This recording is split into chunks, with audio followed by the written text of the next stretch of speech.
guys, welcome back. So to get things started today, if you haven't already noticed, I'm in a different area. I've got a chair.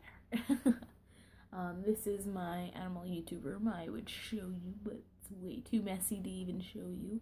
Shadow's running around right now being a cute bunny. So today I wanted to do a story time.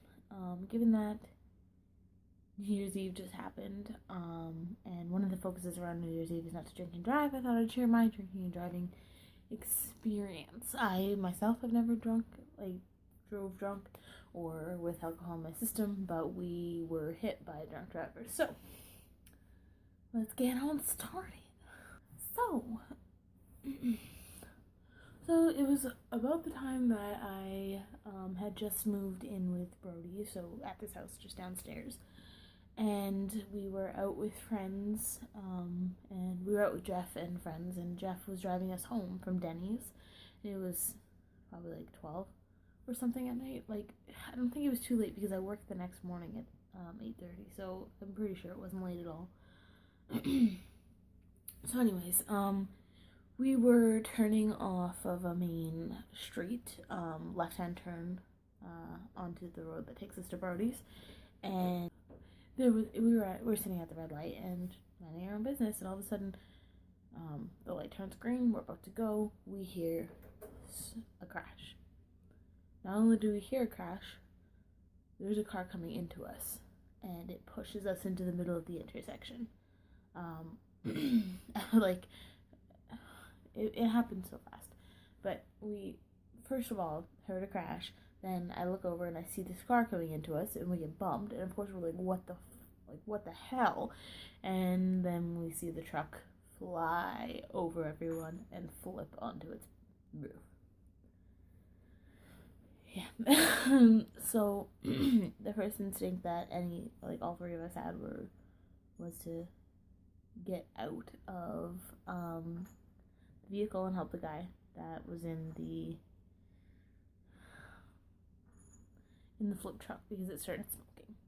So just on the phone with police, I'm freaking out, and Brody is trying to help with a bunch of other people get this guy out of the vehicle. From Brody's perspective, the guy kind of threatened everybody who was trying to get him out and told them to get the fuck away from him. So they were like smashing windows and stuff to try and get him out. The cops came and they pulled him out. He walked away with no injuries, no nothing. He was actually the guy that was drinking and driving. However, it was a total of a 5-car pileup. Our car was involved. The drunk driver's car was involved. 2 trucks were involved that weren't really damaged that much, just like Jeff's car. It was damaged, but like not enough. Not as much as the drunk driver or the serious one. And then there's the 5th vehicle, and that was a truck. The truck, one of its sides was literally squished. I remember everything was like a blur, honestly, looking back on it now, but I remember there was pedestrians and stuff saying that there was kids in the vehicle, they were using the jaws of life, they're not doing good, so we're freaking out.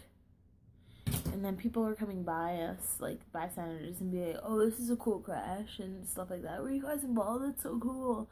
It's not cool. Nothing of what happened was cool. If we were where that truck was, which was, by the way, we were here, turning that way, and then there's a truck here, vehicle here, here, here. If we were right here, we would have died. The only reason the people in the truck survived was because they had that back of the truck for cushioning. That's what got smushed in. We didn't. I was in the back seat. We would have not been here today to tell the story. But yeah, so we were freaking out the entire time, worrying like, oh my god, how are we gonna get these kids out? Like freaking out. Obviously they had the jaws of life and they were trying to get them out. There was no kids involved. You shouldn't really listen to bystanders, obviously. Yeah. I remember just calling my work, being like, I can't come in tomorrow. Like, I can't even, like, wrap my brain around what just happened. I remember calling my mom because it happened right outside my parents' house. My mom came downstairs all worried that I was hurt or something, but I wasn't. Jeff moved his car to the middle of the intersection, and the intersection basically got shut down. Inside the guy who was driving drunk's vehicle was like a sawed-off shotgun and weapons and all this stuff. So he was in a lot more shit than just drinking and driving. He had a sawed-off shotgun. Those are illegal. Anyways, I remember all of us just standing there hugging and crying, and well, I think I was doing most of the crying, honestly, but it was, I had a really hard time going through that intersection after that, because not even a week later, another crash happened. Literally, like, a week later, another crash happened, and then I believe a month later, another crash happened. I don't like going through that intersection. I hate it. Until recently, I have never turned left in that intersection.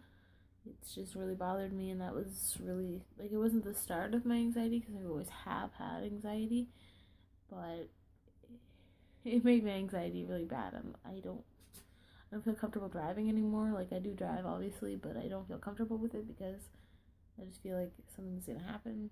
People are out to get me. Yeah. It's a really, really serious thing. You can't just expect that just because you may have driven drunk before and been okay, that you're gonna be okay again. One of the first killings here in Saskatoon actually was a family and their 2 kids who got hit by a drunk driver. The parents and the 1-year-old died instantly, but the 4-year-old was rushed to the hospital, and she actually died a couple days later. Drinking and driving is serious. Sorry. I'm getting a little emotional. This is still such a sore subject. It hasn't even been a year.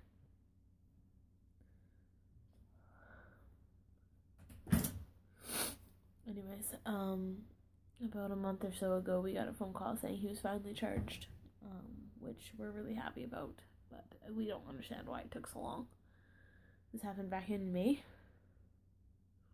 No, this happened back in, like, March. Sorry. There's not a single day that goes by that I don't think about that accident, that I don't think about the possibility of what would have happened if we were 1 lane over. Just one. It bothers me every day. I was able to walk away from an accident that would have killed us, but I'm telling you guys that this, because you guys need to take it seriously. Drinking and driving, is it really worth taking somebody's life over? You're out drinking anyways, why can't you spend the $10, $15 for a cab? Stop being selfish. Stop being selfish because you're worried about the next day, how to get your vehicle home. It's not worth it. It's not worth it. There was another incident too with drinking and driving. I think it was a year before our accident. This girl stole a pickup truck, and the cop was on their ass or whatever, and they took off. They sped through a really busy intersection, and they pinned a car up against a place, and 2 out of the 3 of the people that were in the vehicle died. They were teenagers. They were coming home from track. Just teenagers who didn't deserve to have their life taken, and a lot of people I know them personally. Well, knew them. Yeah. Drinking and driving is not a fun thing to do. Not only that, you're going to be living with the fact that you killed somebody for the rest of your life if you get into an accident. I never used to really think about this as seriously like I did, but not really at the same time. I don't know. Anyways, guys, if you like this video at any point in time, Give it a thumbs up. Leave in the comments below if you guys have any experiences with drinking and driving, like you getting hit or something happening to your friends or family. I want to hear it. I want to hear your stories. But if you haven't already, hit that subscribe button and become a moon baboon today. Peace, Libra.